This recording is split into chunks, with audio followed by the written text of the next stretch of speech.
He is mine. Don't look at him like that. Like what? I'm not looking at him. Please subscribe, like, and comment. The early morning sun rested gently on the small village of Amanko.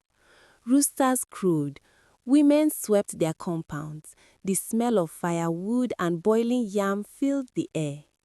Adaeze balanced a clay pot on her head as she walked toward the river with other maidens. Her best friend, Ngozi, nudged her. "You have been staring at Chibueze since the New Yam Festival." Adaeze quickly looked away. "I have not." But her cheeks betrayed her. Chibueze, the quiet young man who returned from the city 3 months ago. Tall, calm, with thoughtful eyes that always seemed to be searching for something or someone. At the river bank, young men were repairing fishing nets. Among them was Chibueze. He looked up. Their eyes met. For a brief moment, the noise of the river faded. Ngozi cleared her throat loudly. "Adaeze, your pot is sleeping." Adaeze quickly adjusted it, embarrassed. Chibueze smiled slightly. Adaeze was the only daughter of Mama Ifunanya, a hard-working widow who sold vegetables in the market.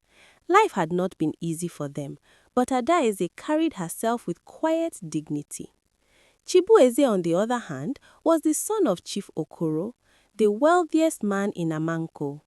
Two different worlds, two different expectations. Later that afternoon, as Adaeze returned from the farm, she heard footsteps behind her. "Good evening," a calm voice said. She turned.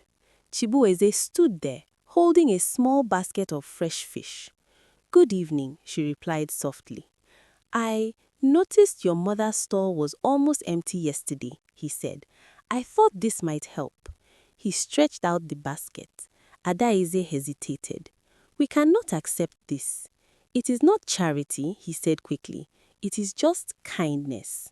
Their fingers touched briefly as she took the basket. A small spark passed between them. "Thank you," she whispered. As he walked away, Adaeze's heart beat faster than usual. But in a small village, nothing stays secret. From behind a palm tree, someone had been watching. The next morning, whispers moved through Amanko like wind through dry leaves. "The chief's son was seen with the vegetable seller's daughter. Does he think love ignores status? Chief Okoro will never allow it." By evening, the news reached the chief himself. "Is it true?" Chief Okoro asked his son coldly. Chibueze stood firm. "If you are asking whether I spoke to Adaeze, yes." Chief Okoro's face darkened. "You will marry from a respected family." "She is respected," Chibueze replied quietly. "She is poor," the chief snapped. Chibueze's jaw tightened. "Poverty is not a crime." The chief rose from his carved chair. "You will end this foolishness." Chibueze said nothing, but in his heart, something had already begun. Days passed. Adaeze tried to avoid him. But love in a small village grows like cassava roots, silently and deeply. One evening, during moonlight storytelling, the youth gathered in the village square. Songs filled the air. Drums beat softly. Chibueze walked toward Adaeze in front of everyone.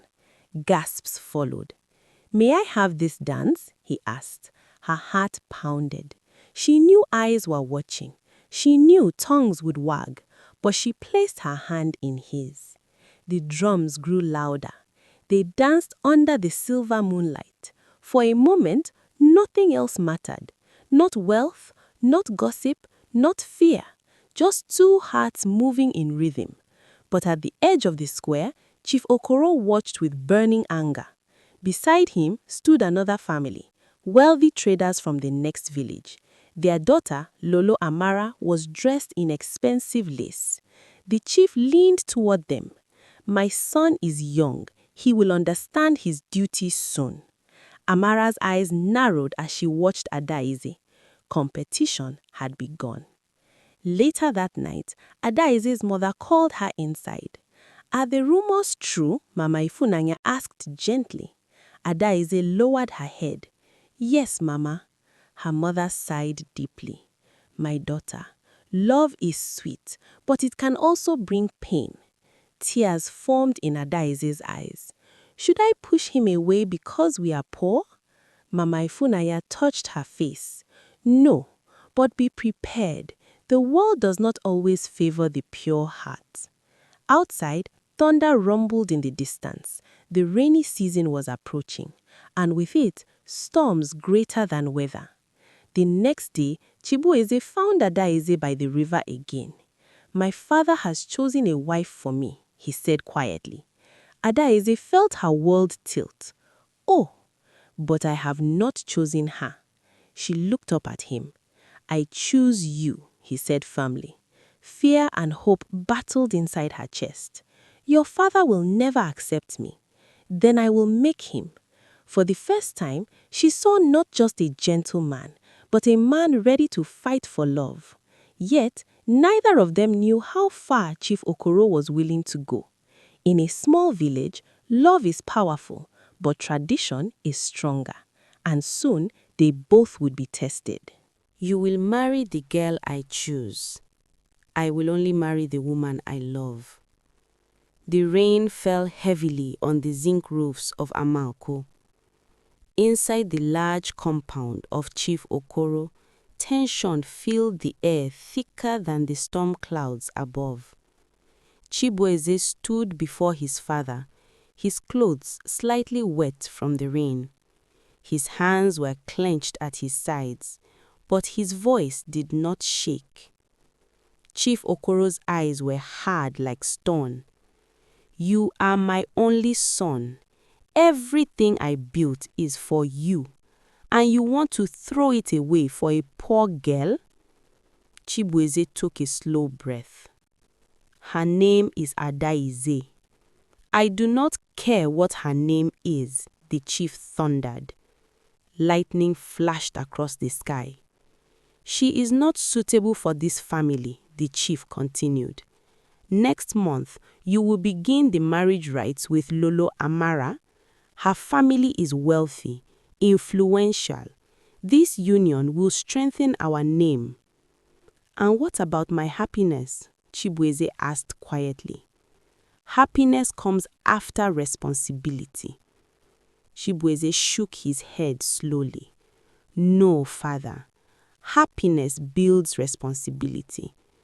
The chief's face darkened. If you continue this nonsense, I will cut you off from everything. The words hung in the air like a curse.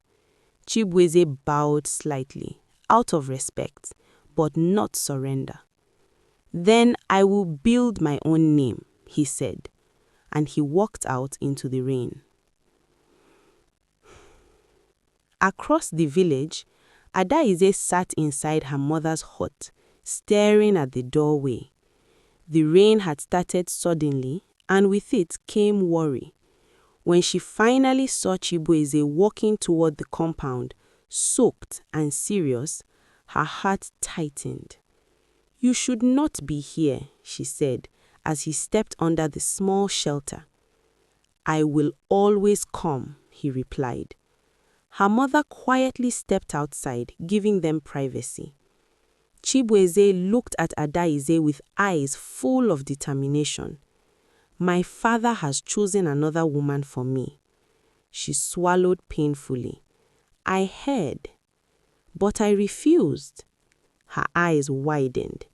Chibueze, he said he will cut me off from his wealth.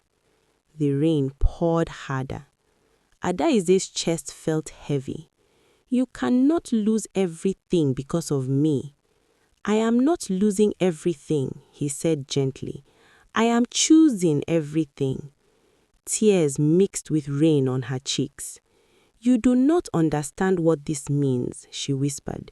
Your father can make life difficult for my mother. For us. Chibueze paused. That thought had not fully settled in his heart until now. In a small village, power was not only about money, it was about influence, and Chief Okoro had plenty of it. The next market day, trouble began. Mama Ifunaya's vegetable store was moved from its usual good position to a far corner near the dusty path. Orders from the council, one of the market leaders said without meeting her eyes. But I have sold here for years, Mama Ifunaya protested gently. The woman sighed. You know how things work. Adaize understood immediately. The message was clear. Stay away from the chief's son. That evening, Adaize avoided Chibueze. When he finally caught up with her near the old mango tree, she stepped back. You should not fight your father for me, she said firmly. I already have, he replied. And look what it is costing. I do not care about money. But I do, she cried, because I know what it means not to have it. Her words cut deep. Chibueze stepped closer. So what are you saying? Adaize's voice trembled. Maybe we should stop before this becomes worse. For a moment, the world felt still. Then Chibueze shook his head slowly. No. She looked at him confused. I will not let fear decide our future. Meanwhile, Lolo Amara was not silent. She visited Chief Okoro often, bringing gifts and laughter into his compound. I only want what is best for Chibueze, she would say sweetly. But inside her heart burned pride. She had never been rejected before. One afternoon, she approached Adaize near the stream. You must know your place, Amara said calmly. Adaize kept her voice steady. And where is that? Not beside Chibueze. Adaize met her gaze. Love does not check bank accounts. Amara's smile faded. This village does. She turned and walked away, her anklets jingling with each confident step. That night, the rain returned. Chibueze stood outside Adaize's hut once more. Come with me. Where? To the old Iroko tree. The large sacred tree stood at the edge of the village, where many elders once made serious promises. They stood beneath it as rain dripped softly from its wide leaves. I cannot promise you riches, Chibueze said. I cannot promise you comfort. Adaize's eyes filled with tears again. But I promise you this, he continued. I will stand beside you even if I must start from nothing. Thunder rumbled softly. Adaize placed her hand in his. And I promise, she said, that I will not leave when the road becomes hard. They sealed their promise with a simple embrace. No witnesses, no celebration. Just two hearts choosing each other against the storm. But unknown to them, someone had followed. Obiajeli, the village gossip, hurried through the rain the next morning. By noon, the entire village knew about the secret meeting under the Iroko tree. Chief Okoro's anger reached a breaking point. If my son will not listen, then I will give him a test, he declared to the council. The elders listened carefully. He has one planting season. If he can build his own successful farm without my help, I will consider his choice. And what if he fails? One elder asked. Then he marries Amara immediately. The challenge spread quickly through Amanko. Some called it fair, others called it cruel. Chibueze accepted without hesitation. Adaize felt fear return like a cold wind. One planting season, 3 months. If he failed, she would lose him forever. But if he succeeded, love might finally win. And so, under dark clouds and watching eyes, a new battle began. Not of wealth, not of pride, but of endurance. If I fail, I lose you. You will not fail, and even if you do, my heart will not change. The sun rose slowly over Amanko, but that morning felt different. The challenge had begun. Chibueze stood on a piece of dry land at the edge of the village, land his father had never valued because the soil was known to be stubborn and hard. If he was to prove himself, he would do it without comfort, without inheritance, without his father's name opening doors. Some young men laughed quietly as they passed. The chief's son wants to become a farmer now. We will see how long love can hold a cutlass. Chibueze ignored them. He removed his sandals, stepped onto the dry soil, and pushed his hoe into the earth. The ground resisted, but so did he. Days turned into weeks. The sun became merciless. Blisters formed on his palms. His shoulders ached at night. Sometimes he returned home too tired to speak. Adaize noticed everything. One evening, she brought him a small calabash of palm wine and roasted corn. "You should rest," she said softly. "If I rest too long, fear will enter my mind," he replied with a tired smile. She sat beside him under the fading orange sky. "I never wanted this to cost you so much," she whispered. He looked at her seriously. "You are not a cost, you are the reason." Her heart swelled with both love and worry. But not everyone wished him well. Lolo Amara visited the farm one afternoon, holding a small umbrella to shield herself from the sun. "You look different," she said, examining his rough hands. "Hard work changes a man," Chibueze replied calmly. Amara stepped closer. "You do not have to suffer like this. End this foolish challenge. My father has already prepared land and workers for you." Chibueze shook his head. "And what would I be proving? That I am wise?" "No," he said gently, "that I am weak." Amara's eyes hardened. "Love will not feed you." "Maybe not," he answered, "but it gives me strength to feed myself." Amara walked away, her pride wounded deeply. As planting season progressed, something unexpected happened. The villagers began to notice Chibueze's determination. He did not complain. He did not beg his father for help. He woke before sunrise and worked until sunset. Even old farmers started offering quiet advice. Plant the cassava deeper. Water the yam mounds in the evening, not midday. Respect slowly replaced mockery. One afternoon, heavy rain poured suddenly, stronger than any before. The small river near his farm overflowed, washing away part of his crops. Chibueze's chest tightened. For the first time, doubt entered his heart. That night, he sat alone in the dark. Adaize found him there. "You heard?" he asked without looking at her. "Yes." "It may be over." She knelt in front of him. "Look at me." He lifted his tired eyes. "You are not finished because of one storm," she said firmly. "You are stronger than rain." He let out a weak laugh. "I am not sure." She took his hands despite the mud.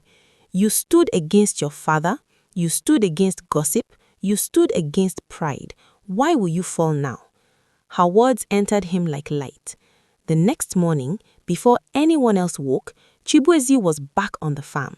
He rebuilt the mounds. He replanted what he could save. He worked harder than before. 3 months passed quickly. Harvest day arrived. The entire village gathered near the farm, including the council of elders. Chief Okoro stood with a serious expression.